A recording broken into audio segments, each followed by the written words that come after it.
शिवसेना उपनेते स्वर्गीय अनंत तरे यांच्या मार्गदर्शनाखाली सुरू झालेल्या ठाणे कॅसल मिल नाक्यावरील माँसाहेब मीनाताई ठाकरे चौकात स्वर्गीय मीनाताई ठाकरे माँसाहेब यांची जयंती अर्थात ममता दिन साजरा करण्यात आला।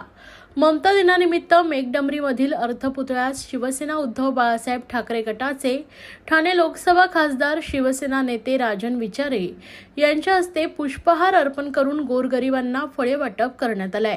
ममता दिनाचे औचित्य साधून सर्वप्रथम महाराष्ट्राचे आराध्य दैवत छत्रपती शिवाजी महाराजांच्या अर्धपुतळ्यास पुष्पहार अर्पण करण्यात आलाय। त्यानंतर शिवसेना उपनेते स्वर्गीय अनंत तरे यांच्या तसबिरीला पुष्पहार अर्पण करून उपस्थित शिवसेना पदाधिकाऱ्यांच्या हस्ते दीपप्रज्वलन करून कार्यक्रमाला सुरुवात झाली आहे।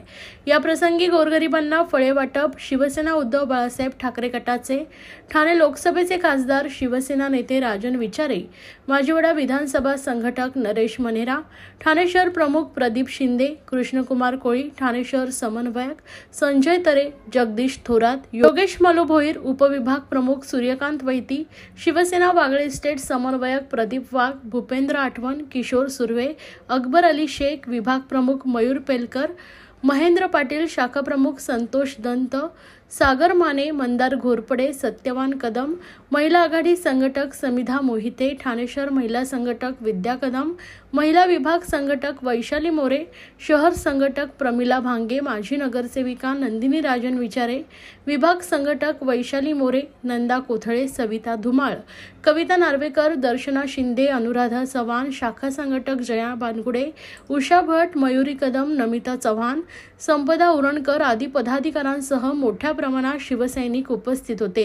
सदर माँसाहेबांचा ममता दिनाचा कार्यक्रम ठाणे शहर समन्वयक माजी नगरसेवक संजय तरे, ठाणे जिल्हा महिला उपसंघटक महेश्वरी तरे आणि शिवसेना आझाद नगर शाखेचे शाखा प्रमुख संतोष दंत, जया बामगुडे यांच्या सहकार्याने पार पडला आहे। सर्वप्रथम मी आज मराठी पत्रकार दिनाच्या निमित्ताने सर्वांना माझे पत्रकार बंधू आणि भगिनी यांना शुभेच्छा देतो। आज संपूर्ण महाराष्ट्रामध्ये आमचे स्फूर्तिस्थान महासाहेबांचा आज स्मृतिदिन आहे आणि या स्मृतिदिनाच्या निमित्ताने आमचे सन्माननीय शिवसेना नेते आदरणीय अनंत तरे साहेब यांच्या माध्यमातून या ठिकाणी ममता दिन आमचे संजय तरे आणि सर्व आमची ठाणे जिल्हा शाखा यांच्या माध्यमातून या ठिकाणी ममता दिन साजरा केला जातो। गोरगरिबांना फळ वाटप असतो, वेगवेगळे विविध कार्यक्रम या ठिकाणी आयोजन करतात। मी या कार्यक्रमाच्या निमित्ताने या सर्वांना शुभेच्छा देतो। तुम्ही जर घोडबंदर परिसरातून या ठिकाणी यायचं असेल तर मोजून घड्याळ लावून 1.5 तास इथे या ठिकाणी या ठाणे शहरात येण्यासाठी लागतात।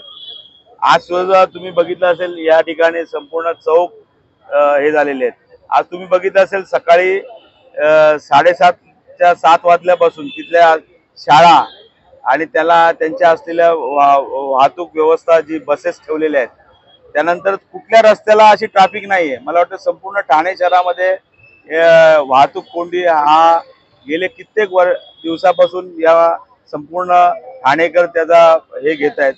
मी स्वतः मोटरसायकलनी या कार्यक्रमाला येण्यासाठी इथे आलो, म्हणजे आज वाईट परिस्थिती आहे आणि इकडे कोणालाही लक्ष नाहीये।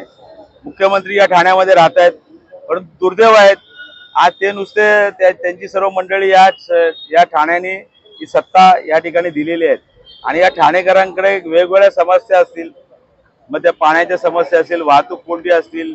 आज ज्या पद्धतीने वाहतूक कोंडी गेले 2-2.5 वर्ष ठाणेकर सहन करतायत। कोपरी ब्रिज या ठिकाणी झालेला आहे, परंतु आज तोपर्यंत घोडबंदर परिसरातून जी काही वाहतूक कोंडी या ठिकाणी होत आहेत, मोठमोठी गृहसंकुलन आहेत। घोडबंदरवरनं ठाणे शहरात यायचं असेल तर कमीत कमी 1.5 तास या ठिकाणी लागतो। मला वाटतं या संदर्भामध्ये आम्ही आयुक्तांना सुद्धा भेटणार आहोत।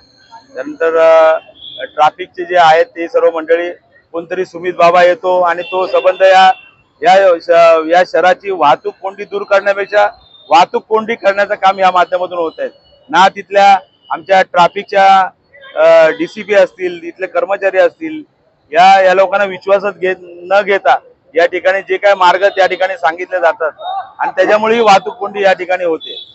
आणि कुठेही या ठिकाणी तुम्ही बघितलं असेल कुठलंही वाहतूक हे करण्यासाठी या ठिकाणी पोलीस यंत्रणा सुद्धा ट्रॅफिकचे हे सुद्धा कमी आहेत.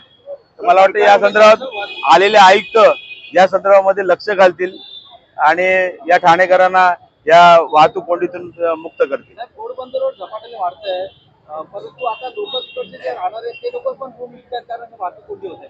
मला वाटतं आमचे पत्रकार मित्र सुद्धा त्या ठिकाणी राहतात घोडबंदर परिसरामध्ये, त्यांना खरी माहिती असेल. नागरिकांना तर आहेच, मी स्वतः त्यामधला एक आहे. आणि तुम्ही बघितलं असेल घोडबंदरवरनं इकडे जर यायचं तर वेळेत माणूस पोचूच शकत नाही. मग तो बिचारा मग ते आज ते आमचे सर्व नोकरदार मंडळी जे आहेत आज ट्रेन पकडायची असेल तर ते सुद्धा वेळेवर पकडू शकत नाही. आणि म्हणून मला वाटतं राज्यकर्त्यांनी इथल्या लक्ष द्यावं.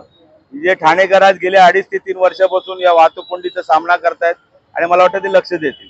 सरकारचं नियोजन कुठे चुकतंय का? सरकारला वेळ कुठे आहे? सरकार फक्त पाडापाडीमध्ये व्यस्त आहे. कळलं की नाही? ह्याचा फोड त्याचा फोड, या राष्ट्रवादी फोड शिवसेना फोड ह्याच्यामध्ये मस्त आहे. त्यांना बाकी काही पडलेलं नाही. त्यामुळे मला वाटतं सरकारने आज खऱ्या अर्थानं त्यांना घरी बसवण्याची वेळ आलेली आहे.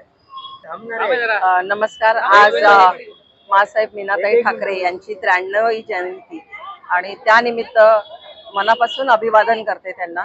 आणि आदरणीय अनंतरे साहेबांच्या मार्गदर्शनाखाली आज इतकी वर्ष आम्ही मासाहेबांचं ममता दिन स्मृती दिन मोठा धूमधडाक्यात साजरा करतो.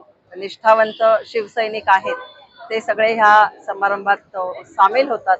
आम्हाला ज्याप्रमाणे बाळासाहेबांचे एक होतं त्याप्रमाणे मासाहेबांनी सगळ्या शिवसैनिकांवर मायेची सावली धरली होती आणि म्हणूनच त्या तमाम महाराष्ट्राच्या सगळ्या शिवसैनिकांच्या मासाहेब झाल्या आणि त्यांना आज त्यांच्या जयंतीनिमित्त विनम्र अभिवादन करते. त्याचप्रमाणे दर्पणकार बाळशास्त्री जांभेकर यांच्या जयंतीनिमित्त त्यांना अभिवादन करते आणि सर्व माझ्या पत्रकार बंधूंना आणि भगिनींना पत्रकार दिनाच्या मनापासून हार्दिक शुभेच्छा देते.